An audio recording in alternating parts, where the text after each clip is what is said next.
My daughter sent me a voicemail on a Sunday evening while I was in the backyard repainting the old garden bench. I didn't hear the phone ring.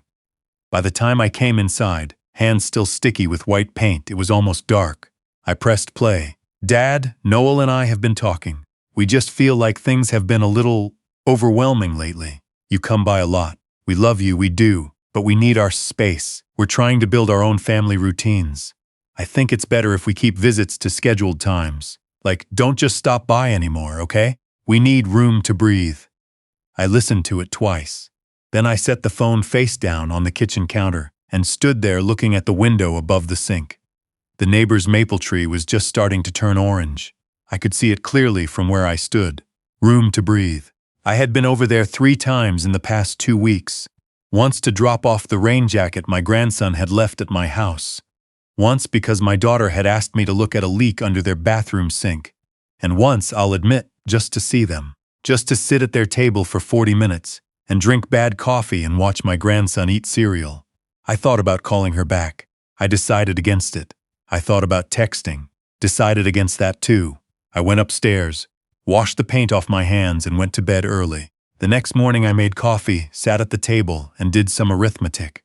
The house they lived in was a 4-bedroom colonial on Pembroke Lane. I had bought it in 2019, not as a gift, as an investment held in my name, in a revocable living trust I had set up with my attorney, a sharp woman named Carla Beckett, who I had known since she was a paralegal, and I was a younger man with more hair and fewer regrets. My daughter and her husband lived there under what we had loosely called family arrangement. No lease, no rent. The understanding was that they would eventually buy it from the trust at a favorable rate. They had been there 4 years. They had not made a single payment. In addition to the house, I paid the property taxes. I paid the homeowner's insurance. I had co-signed on the car my son-in-law drove to work every day, a large, expensive truck that he had needed, he said, for his landscaping business, which had not turned a profit in 2 years. I also paid my grandson Theo's private school tuition, $12,000 a year. My daughter worked part-time at a boutique downtown. Noel did landscaping, or tried to. Together they earned enough to cover groceries and their streaming subscriptions, from what I could tell. I was 67 years old. I had spent 31 years as a civil engineer before I retired. I had built things designed to last. Load-bearing calculations were my language. I knew what happened when a structure carried more weight than it was designed for. I opened my laptop. I wrote an email to Carla. I asked her if we could meet. She responded within the hour. Tomorrow at 2, and bring the trust documents. I arrived at her office 15 minutes early, which is the only way to arrive anywhere. Carla's office was on the 3rd floor of a building downtown, small but exact, the way she liked things. She had a reputation for being thorough in a way that occasionally frightened opposing counsel. I sat down and placed a folder on her desk. "I want to review everything," I said. "Everything I'm carrying for them." Carla typed a few things. She pulled up a spreadsheet on her screen and turned it to face me. It was not a pleasant document. 4 years of property taxes, 4 years of insurance, the co-signed loan on the truck, the school tuition, 3 separate transfers I had made when they called about overdue credit card bills, a plumbing repair I had paid for directly, a fence replacement I had authorized and funded without a second thought. The total was significant, more than I had consciously understood it to be, because I had never looked at it all at once. I had always looked at each thing separately, as a single favor, a single act of a father who loves his daughter. Together, laid out in a column with a sum at the bottom, it looked like something else entirely. "You're carrying the whole structure," Carla said. She wasn't unkind about it, just accurate. "I know," I said. "What do you want to do?" I leaned back. I looked at the framed photo on her wall, a covered bridge in Vermont she'd told me once she photographed on a solo trip years ago. "She asked me not to come by anymore," I said. "Said they need room to breathe." Carla waited. "I want to give them exactly what they asked for," I said. Carla looked at me over her glasses. She'd known me long enough to understand what that meant. "All of it?" she asked. "Start with the house," I said. "Send them a formal letter. I want them to know the arrangement is changing. I'll give them 60 days' notice. That's more than fair. And the tuition?" I thought about my grandson. He was 8 years old. He had his mother's stubborn streak and my late wife's eyes. None of what was happening was his fault. Set up an education account in his name only, I said. Lock it so neither of them can touch it. The money's for school and nothing else. I'll continue funding it. Carla wrote that down. The truck loan, she continued. I'll remove myself as co-signer. They'll have to refinance on their own or surrender it. Carla wrote that down too. She didn't wince. I appreciated that. And the rest? I think that covers the main points, I said. We can go line by line if there's anything I'm missing. We spent another hour doing exactly that. When I left her office, I drove home the long way, past the river, past the old plant where I'd worked my first summer job at 19, hauling materials in the heat. The plant was a shopping center now. I didn't find that sad. Things change. They're supposed to. At home, I went into the garage and started work on a project I'd been putting off. A small side table I was building from scratch, walnut and maple, a thing I'd promised myself I'd make the year I retired and only gotten around to now. I worked until my back told me to stop, which was later than it used to be. My phone didn't ring that evening. It didn't ring the next day either, or the day after that. My daughter had wanted space. I gave her space. I also gave Carla time to prepare the documents. The letter went out on a Thursday, sent by certified mail, signature required. I knew roughly when it would arrive. I didn't wait by the window. I went to the farmer's market and bought a piece of smoked salmon and some early season apples. I walked along the waterfront for a while, an old man feeding ducks. That's what I was, I supposed, and I found I didn't mind it at all. My daughter called at 4:17 in the afternoon. I was sitting on the back porch with a cup of tea. I let it ring 3 times, then answered, "Dad." Her voice was tight, compressed. "We got a letter from your lawyer, I know," I said. "What is this? What does this mean, 60 days notice? Are you evicting us?" "I'm changing the arrangement," I said. "The house was always in the trust and I'm adjusting the terms." "You're selling it?" The word came out like an accusation. "That's one option I'm considering, yes." A pause. Long enough that I could hear my son-in-law's voice in the background, low and urgent, asking her something. "Dad, this is insane. We have Theo. We have a life here. You can't do this because I asked you to call before coming over. That's what this is about. You're punishing me." "I'm not punishing you," I said. "I'm making some changes I should have made a while ago, because I asked for space." Her voice cracked a little on the last word. "Because I asked for one normal thing. You asked for independence," I said, as calmly as I could. "I'm helping you have it." She hung up. I sat on the porch for a while longer. A robin was doing something in the maple tree. I watched it until it flew away. That evening I called my old friend Harvey, who had retired from the same firm 2 years before I did, and we talked about nothing in particular for 45 minutes. It was the best conversation I'd had in weeks. They came to the house on Saturday night. I heard the car in the driveway at a little past 9. Not their car.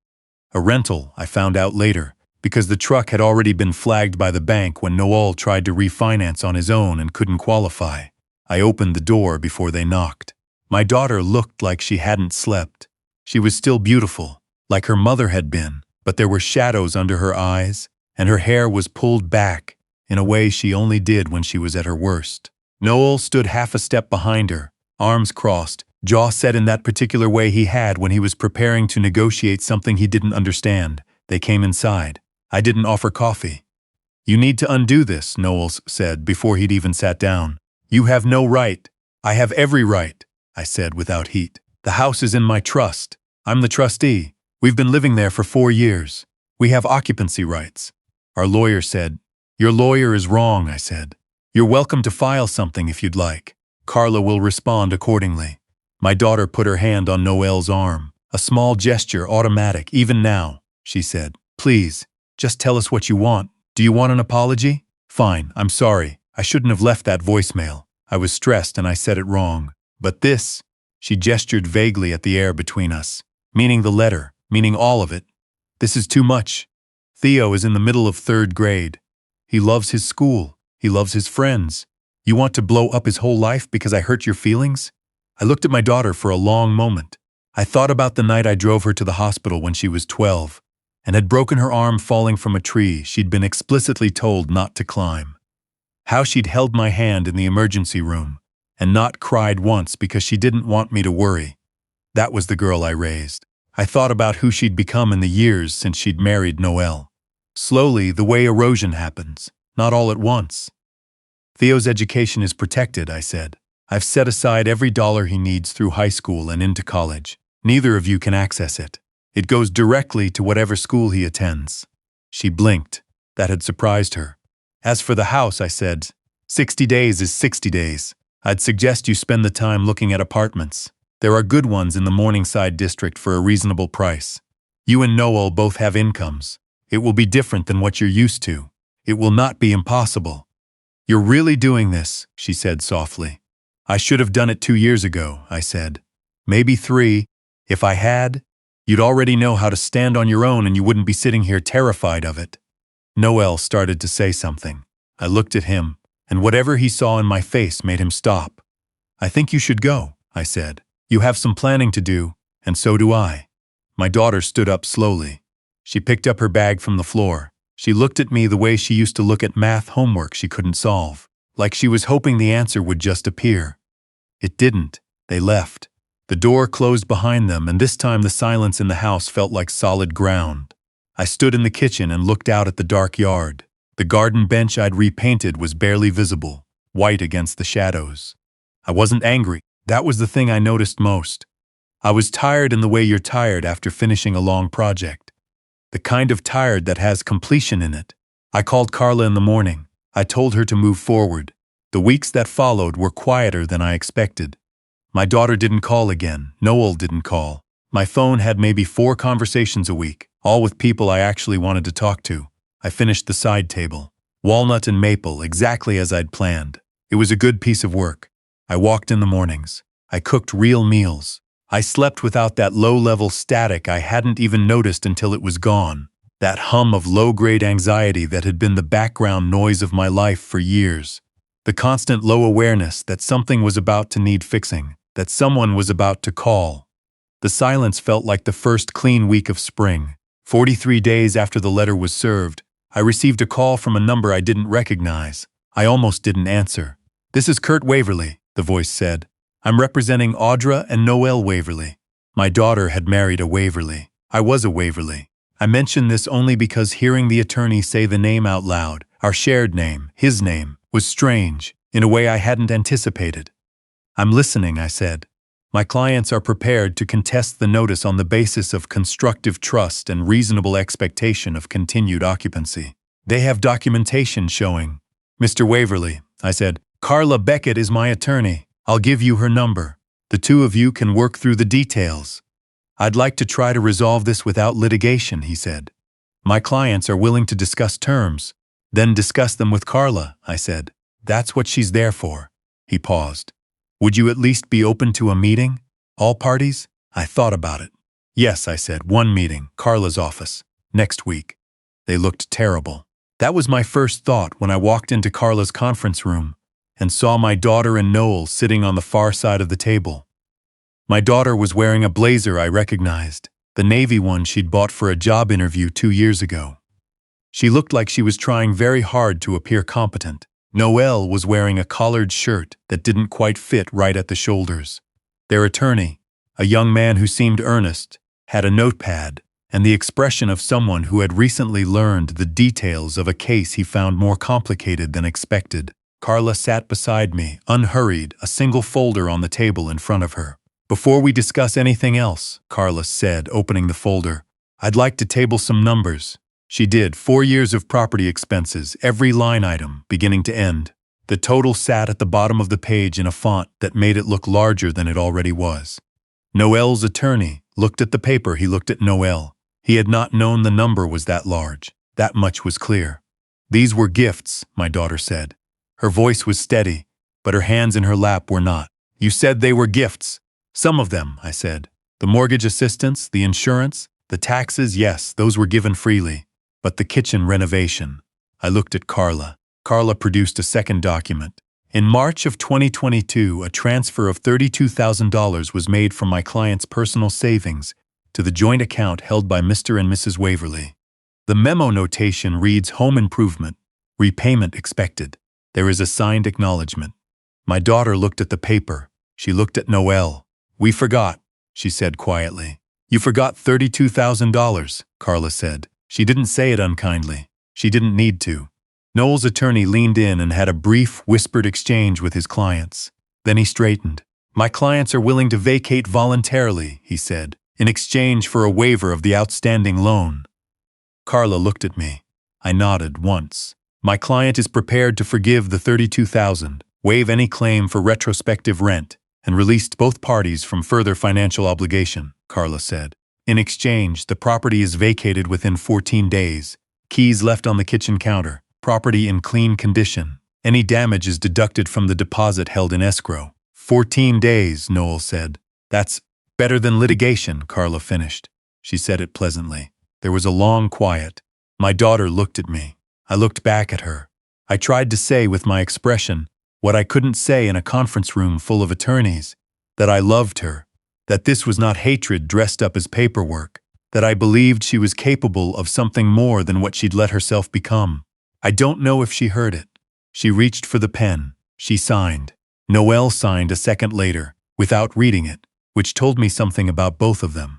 When they left, Carla let out a slow breath.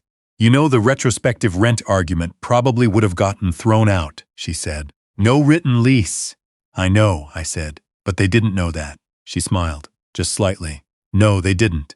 I drove home. I made lunch. I ate at the table instead of standing over the sink. That night I sat on the back porch and thought about my wife. She had died 6 years ago now, and I still caught myself wanting to tell her things. She would have had opinions about all of this. She always did. She had been the soft one between the two of us. I had been the one who worried about foundations. I wondered sometimes if she would have let it go on longer than I had, or if she would have done this years ago and simply not told me. It was possible. She was stubborn in ways I'd spent 38 years being surprised by. The property sold in 6 weeks. A young couple, first home. They were nervous at the walkthrough, which I watched on a feed from my phone, and they held hands when the agent wasn't looking. I thought about Theo. He had been moved to a different school mid-year, which I knew was hard. I had driven past his new school once, just to see it. It looked fine. Better than fine. It had a big yard. His education account sat untouched, growing quietly, waiting for him the way good things sometimes do. 3 months after the closing, I came home from a walk and found my daughter sitting on my front steps. She was not dressed up. Jeans, a jacket, sneakers that had seen better days. She didn't have a bag with her, which meant she wasn't carrying documents or demands, or anything that required a countersignature. I sat down beside her on the steps. We were quiet for a little while. We got an apartment, she said. 2 bedrooms. It's in Morningside, actually. 3rd floor. Good light on the 3rd floor, I said. She almost smiled. Noel's been picking up more work, residential stuff. He's actually pretty good when he has to be. People usually are, I said. She looked at her hands. She was wearing her wedding ring. I noticed that. I don't know how to say I'm sorry for this, she said. I've been trying to figure out how to start that sentence for months. You just did, I said. She didn't cry. She was her mother's daughter in some ways, and her father's in others, and she had never been a person who cried easily. She just sat there, and I sat beside her, and we watched a car go by on the street, and then another one. Theo wants to see you, she said. He keeps asking about the table you were building. It's done, I said. It turned out well. I was going to send it, but I didn't know where. She looked at me then. Really looked, the way you look at someone when you're done performing. Can we come Sunday, she asked. Just to visit. No agenda. I thought about it. Not for long. Come Sunday, I said. I'll make lunch. She nodded. She stood up. She looked like she wanted to hug me and didn't quite know how to cross the distance that had grown up between us, the careful constructed distance we'd both built, her with her voicemail and me with my certified letters. I stood up too, and I crossed it. She held on for a moment longer than I expected, long enough for me to understand that she had been frightened, and that the fear had been good for her, and that she was, underneath all of it, still, the girl who had held my hand in the emergency room and refused to cry because she didn't want me to worry. She left. I stood on the steps and watched her car until it turned the corner. Then I went inside. I put the kettle on. I stood at the kitchen window and looked at the maple tree, which had turned fully orange now and was starting to let things go. I was 67 years old. I had built bridges that outlasted the engineers who designed them. I knew a thing or two about what holds and what gives way. Some foundations you repair, some you have to tear down to the ground, before you can build something that lasts. Sunday came. She brought Theo, who walked straight past me into the house, looking for the table. He found it in the living room and ran his hands along the edge the way I'd taught him to, feeling for the grain. "It's really good, Grandpa," he said, with the authority of someone who has strong opinions about furniture. I told him he was right, it was.